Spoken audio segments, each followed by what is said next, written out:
వాసవి కన్యకా పరమేశ్వరి జయంతి ఉత్సవాలు నిజామాబాద్ జిల్లా భీమ్గల్లో కన్నుల పండుగగా జరిగాయి.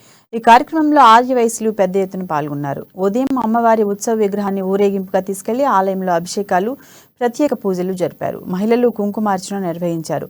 ఆర్యవైశ్య సంఘ సభ్యుడు రాజు మాట్లాడుతూ ప్రతి ఏడాది జయంతిని ఘనంగా నిర్వహిస్తున్నామని, అంతేకాకుండా అన్నదానం కూడా చేస్తున్నామని చెప్పారు.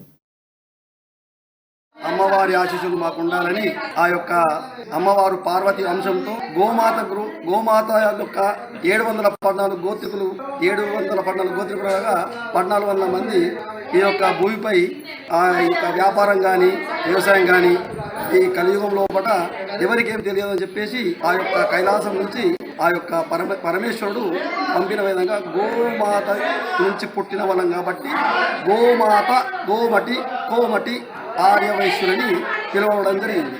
అమ్మదని మేము ఆ యొక్క కన్యకా పరమేశ్వరు